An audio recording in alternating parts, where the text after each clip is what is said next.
আসসালামু আলাইকুম, সবাই কেমন আছেন? আশা করি ভালো আছেন। তো আমরা কয়েকদিন বেড়াতে গিয়েছিলাম চাঁদপুর। ভ্রমণ শেষে আজকে রান্না শুরু করব। আজকে আমরা রান্না করব মুরগি। চলুন দেখি। প্রথমে আমরা দিয়ে দিলাম সরিষার তেল।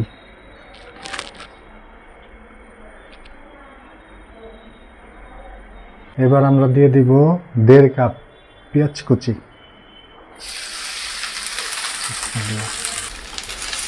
এবার পেঁয়াজটা তেলে ভালো করে নাড়াচাড়া করে নিতে হবে।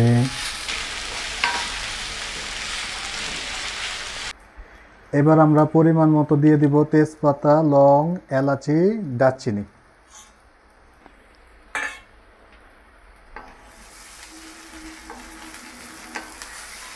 এবার আমরা দিয়ে দিব আদা রসুন বাটা 1 চামচ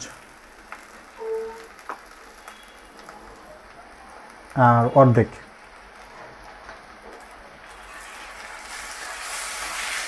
ভালো করে নাড়াচাড়া দিতে হবে। আমরা প্রতিটি মশলা দেওয়ার পরে একটু নাড়াচাড়া করে নেব। এবার আমরা দিয়ে দিব হলুদের গুঁড়া, মরিচের গুঁড়া, ধনিয়ার গুঁড়া। এগুলো হচ্ছে 1 চামচ করে পরিমাণ মতো দিয়ে দিলাম। আর সাথে একটু পানি দিয়ে দেব, তাহলে নাড়াচাড়া করতে ভালো হবে। এখন কিন্তু ভালো করে মিশবে পানি দেওয়ার কারণে, আর নিচে লাগবে না।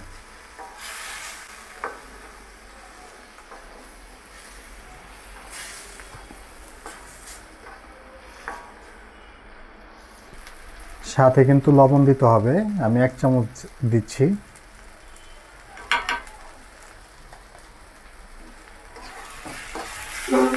তো আপনারা কেউ লবণ বেশি কম খান, তারা পরিমাণ মতো দিয়ে দিবেন, স্বাদ মতো লবণ। আলহামদুলিল্লাহ, আমাদের মশলাটা কিন্তু কষানো হয়ে গেছে। দেখুন কি সুন্দর কালার হয়েছে।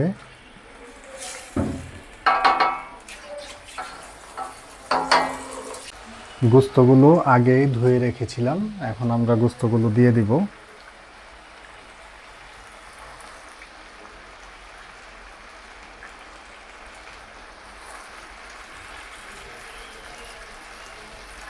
এবার গোস্তগুলো ভালো করে নাড়াচাড়া করতে হবে।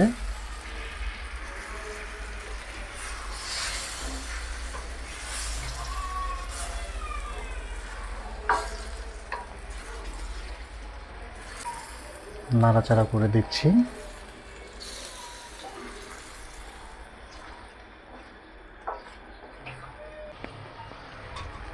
এবার আমরা গোস্তটা ঢেকে দিব। সাথে আমরা পরিমাণ মতো আলু দিয়ে দিলাম। যে যতটুকু খান ততটুকু দিবেন, আমি দিলাম এতটুকু। তো এবার একটু নাড়াচাড়া করে দিব।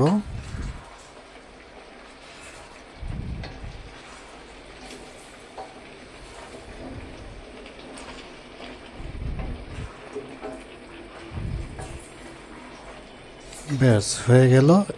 এবার আবার ঢেকে দেওয়ার পালা।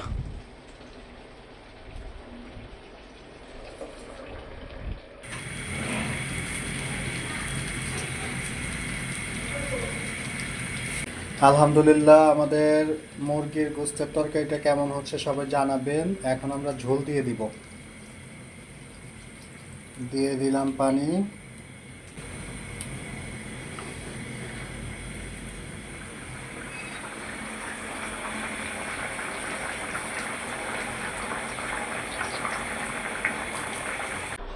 এবার আমরা আধা চামচ জিরার ফাঁকি দিয়ে দিব।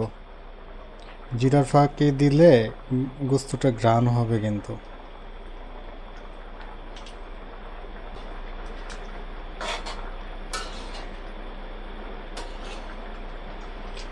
এই আর একটু জাল দিলে হয়ে যাবে।